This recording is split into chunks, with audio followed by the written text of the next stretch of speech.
Our story today is called The Last Leaf. It was written by O. Henry. Here is Barbara Klein with the story.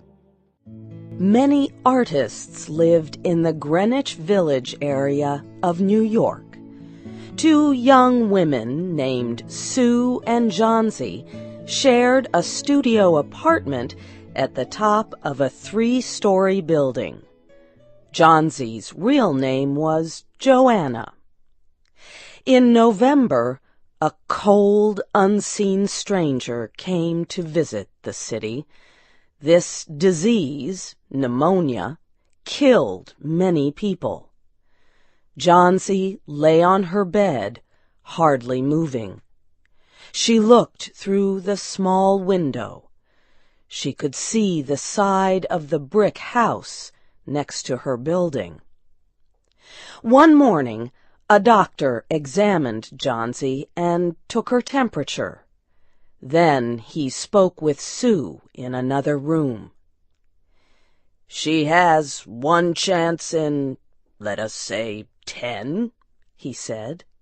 "And that chance is for her to want to live.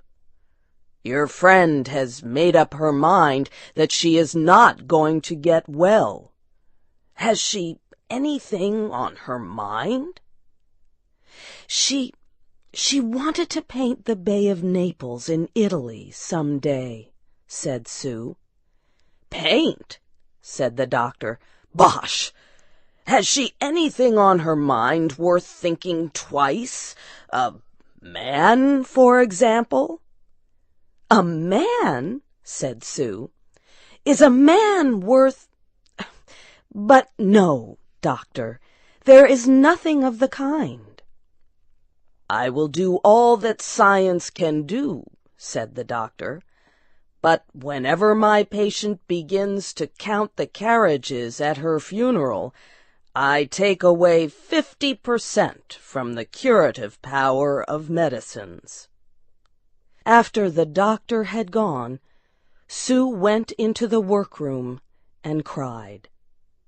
Then she went to Johnsy's room with her drawing board, whistling ragtime. Johnsy lay with her face toward the window. Sue stopped whistling, thinking she was asleep.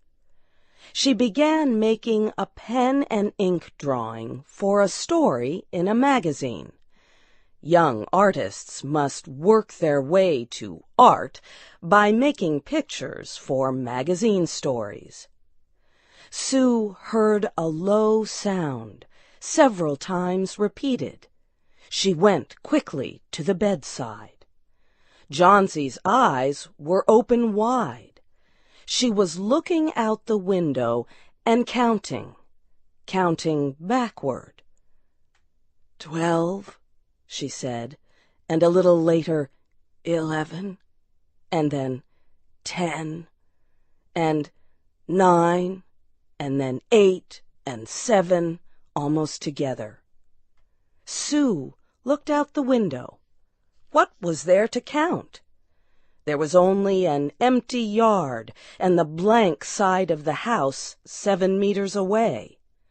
An old ivy vine, going bad at the roots, climbed halfway up the wall.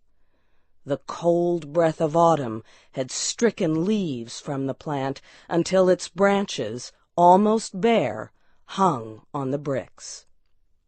"What is it, dear?" asked Sue. 6, said Johnsy quietly. "They're falling faster now. 3 days ago there were almost 100. It made my head hurt to count them. But now it's easy.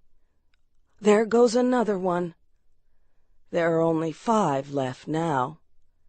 "5 what, dear?" asked Sue. "Leaves on the plant. When the last one falls, I must go too. I've known that for 3 days. Didn't the doctor tell you?" "Oh, I never heard of such a thing," said Sue. "What have old ivy leaves to do with your getting well? And you used to love that vine. Don't be silly.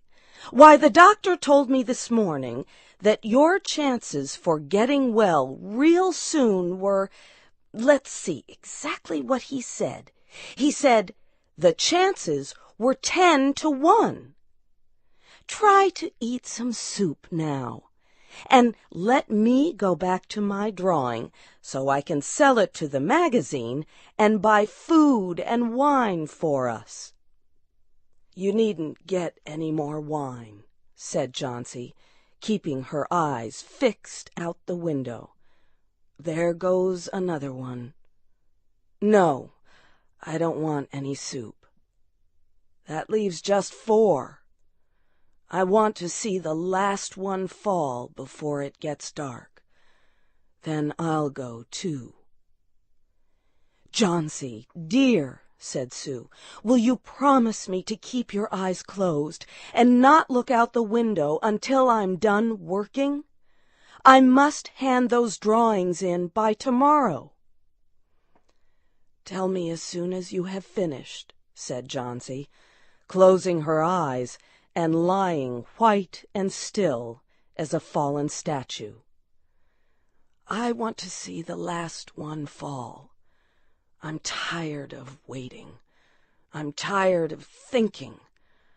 I want to turn loose my hold on everything and go sailing down, down, just like one of those poor, tired leaves."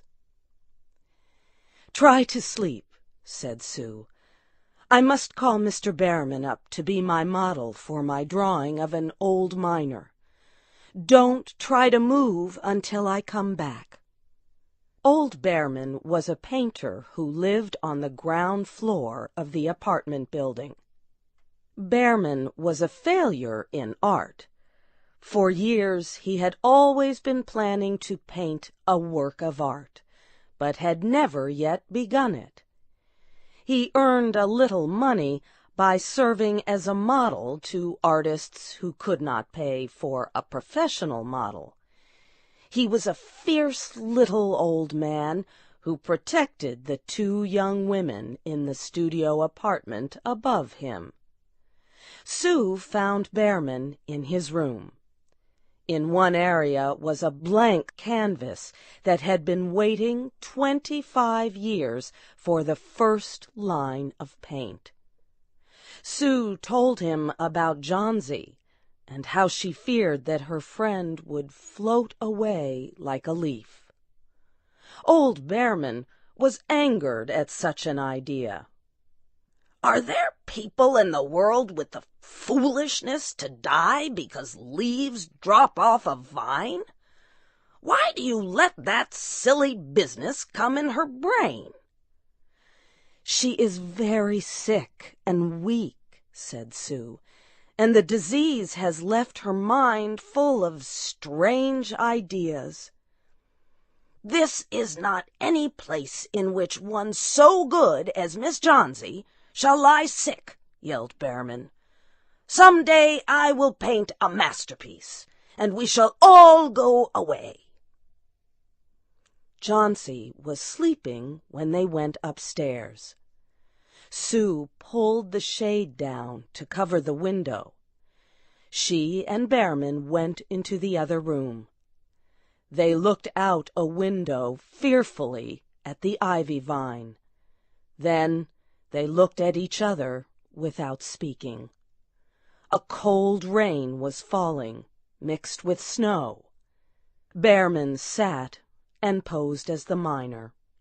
The next morning, Sue awoke after an hour's sleep. She found Johnsy with wide-open eyes staring at the covered window. "Pull up the shade. I want to see," she ordered quietly. Sue obeyed. After the beating rain and fierce wind that blew through the night, there yet stood against the wall one ivy leaf. It was the last one on the vine. It was still dark green at the center, but its edges were colored with the yellow. It hung bravely from the branch about 7 meters above the ground. "It is the last one," said Jauncey. "I thought it would surely fall during the night. I heard the wind. It will fall today, and I shall die at the same time." "Dear, dear," said Sue, leaning her worn face toward the bed, "think of me if you won't think of yourself. What would I do?" But Jauncey did not answer.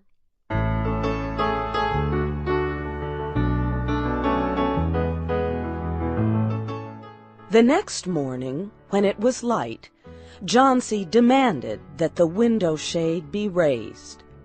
The ivy leaf was still there. Jauncey lay for a long time looking at it. And then she called to Sue, who was preparing chicken soup. "I've been a bad girl," said Jauncey. "Something has made that last leaf stay there to show me how bad I was. It is wrong to want to die. You may bring me a little soup now." An hour later she said, "Some day I hope to paint the Bay of Naples." Later in the day the doctor came, and Sue talked to him in the hallway. "Even chances," said the doctor. "With good care, you'll win. And now I must see another case I have in your building.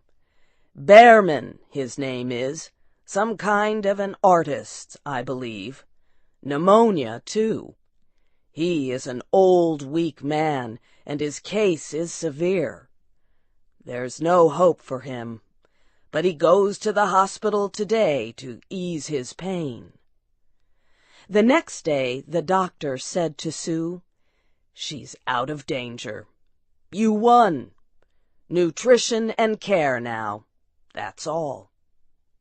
Later that day, Sue came to the bed where Jauncey lay and put one arm around her.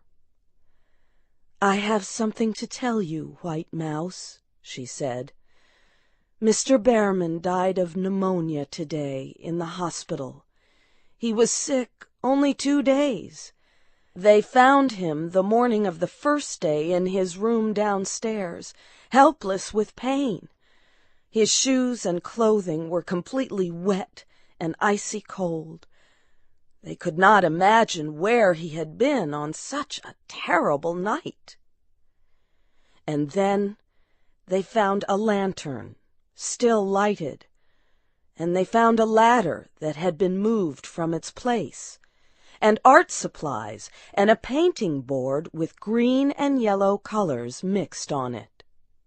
And look out the window, dear, at the last ivy leaf on the wall. Didn't you wonder why it never moved when the wind blew? Oh, darling, it is Behrman's masterpiece. He painted it there the night that the last leaf fell." You have heard the story The Last Leaf by O. Henry. Your storyteller was Barbara Klein. This story was adapted by Shelley Gullist and produced by Luan Davis. I'm Faith Lapidus.